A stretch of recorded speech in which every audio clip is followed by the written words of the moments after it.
আসসালামু আলাইকুম। আলহামদুলিল্লাহ, সমস্ত প্রশংসা মহান রাব্বুল আলামিনের জন্য। আজ আমরা একটা গুরুত্বপূর্ণ বিষয় সম্পর্কে জানব যে সিয়াম অবস্থায় যদি স্বপ্নদোষ হয় তাহলে সিয়ামটা কি নষ্ট হবে বা আমাকে কাজা করতে হবে না কি, এর বিধান কি রয়েছে ইসলামে, এ সম্পর্কে হুজুর বিস্তারিতভাবে আমাদের সামনে এই বিষয়টি তুলে ধরবে। আসসালামু আলাইকুম ওয়া রাহমাতুল্লাহি তাআলা ওয়া বারাকাতুহু। আলহামদুলিল্লাহি ওয়াহদা ওয়াসসালাতু ওয়াসসালামু আলা মাল্লা নাবিয়্যা বা'দা ওয়া আলা আলিহি ওয়া সাহবিহি আজমাইন। আলহামদুলিল্লাহ, সমস্ত প্রশংসা জগৎ সৃষ্টির প্রতিপালক আল্লাহর জন্য। আলহামদুলিল্লাহ, সেই সাথে নবী সাল্লাল্লাহু আলাইহি ওয়াসাল্লামের ওপর দরুদ, তার পরিবার পরিজনের ওপর দরুদ সাল্লাল্লাহু আলাইহি ওয়াসাল্লাম। আলহামদুলিল্লাহ, প্রশ্নটি খুবই চমৎকার প্রশ্ন যে সিয়াম অবস্থায় স্বপ্নদোষ হলে সিয়াম ভঙ্গ হবে কি বা এর কাজা আদায় করা দরকার আছে কি। তো প্রশ্নটি এটা যুবক তরুণদের জন্য গুরুত্বপূর্ণ প্রশ্ন। তরুণরা লজ্জায় পড়ে এই প্রশ্ন বড় বড় হুজুরদেরকে কিংবা জ্ঞানী ব্যক্তিদেরকে লজ্জায় এই প্রশ্ন করে না। এই প্রশ্নটি করার অবশ্যই দরকার, তার কারণ আপনার ভিতরে সিয়াম অবস্থায় এই সমস্যা হচ্ছে আর আপনি এই সিয়ামকে রাখবেন কি রাখবেন না, আপনি সিয়াম থাকবেন কি থাকবেন না, অনেক কনফিউশনের মাধ্যমে পড়ে যান, অনেক চিন্তার মাধ্যমে আপনি পড়ে যান যে আমি সাহারি খাওয়ার পরে আমল করার পর ঘুমিয়ে পড়েছি, জোহরের আগ মুহূর্তে আমার এই সমস্যা হয়ে গেল। এ কারণে আপনি অনেক টেনশনের মধ্যে পড়ে যাচ্ছেন, অনেক যুবক ভাইরা পড়ে যাচ্ছে, অনেকেই পড়ে যাচ্ছে। তো এটার সমাধান কি? ইসলাম এটার সমাধান কি দিয়েছে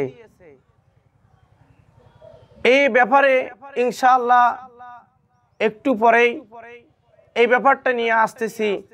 তার আগে আরেকটি কথা, সেটি না বললেই নয়, যে আপনাকে সিয়াম অবস্থায় আপনার যে কোনো সময় স্বপ্নদোষ হলে আপনার এই টেনশন আপনাকে আর করা লাগবে না। তার কারণ সিয়াম অবস্থায় স্বপ্নদোষ হলে আল্লাহর নবী সাল্লাল্লাহু আলাইহি ওয়াসাল্লাম বলেছেন যে কোনো প্রকার সিয়াম অবস্থায় এই সমস্যা হলে তার সিয়াম হয়ে যাবে,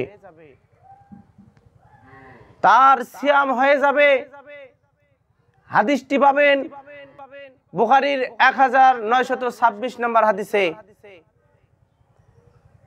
আল্লাহ তাআলা বলেন যে তার সাধ্য ব্যতীত, কোন বান্দার সাধ্য ব্যতীত তাকে কোনো কাজের ভার দেওয়া হয় না। আর কোনো ব্যক্তি যদি ঘুমিয়ে পড়ে, ঘুমিয়ে যায়, সেটা তার সাধ্যের বাহিরে, ওই যুবক তো নিজে করতে চায়নি, ওই যুবক তো সে চিন্তাধারা করেওনি যে আমার স্বপ্ন দোষ হবে। আবার ওই যুবক তো কোনো প্রকার তার মাথার ভিতরে, তার চিন্তার ভিতরে কোনো খারাপ মন্তব্যই ছিল না, কিন্তু সিয়াম অবস্থায় এই খারাপ মন্তব্য চলে এসেছে আর আসার পরে তার স্বপ্ন দোষ হয়েছে। আর আপনি এটাকে নিয়ে টেনশন করার কোনো কারণ নেই, ইনশাআল্লাহ আপনার সিয়াম হয়ে যাবে। তার কারণ সূরা বাকারার ভিতরে 286 নম্বর আয়াতে স্পষ্টভাবে আল্লাহ তাআলা রব্বুল আলামিন জানিয়ে দিয়েছেন যে আমি কোনো বান্দার সাধ্য ব্যতীত কোনো কিছুর ভার আমি তার উপর চাপিয়ে দেই না। যদি কোনো ব্যক্তি নিদ্রা অবস্থায় তার এই সমস্যাগুলো হয়ে থাকে, আর এই সমস্যার কারণে আল্লাহ পাক রব্বুল আলামিন বলেছেন শরঈ নিয়ম অনুযায়ী বলা হয়েছে যে একটা ঘুমন্ত ব্যক্তির উপর থেকে আল্লাহ পাক রব্বুল আলামিন কলম উঠিয়ে নেন। যতক্ষণ পর্যন্ত ব্যক্তি ঘুমিয়ে থাকবে, কোনো মানুষ ঘুমিয়ে থাকবে, তার উপর শরঈ নিয়ম হচ্ছে তার উপর থেকে কলম উঠিয়ে নেন আল্লাহ তাআলা রব্বুল আলামিন। এজন্য আপনি যখন ঘুমিয়ে পড়বেন আপনার উপর থেকে কলম উঠিয়ে নেওয়া হয়। আর আপনার এই ঘুমের ভেতরে যাবতীয় কাজ যদি আপনি করেন, আপনি যাবতীয় কাজের ভেতরে সেটা নষ্টামিও হতে পারে, আপনি এই যাবতীয় কাজের ভেতরে সেটা নগ্ন হতে পারে, আপনি এই যাবতীয় কাজের মধ্যে সেটি হতে পারে আপনার স্বপ্ন দোষ।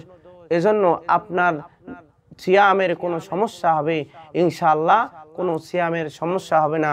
স্বপ্ন দোষ যদি ঘটে সিয়াম অবস্থায় ইনশাআল্লাহ আপনার সিয়াম হয়ে যাবে।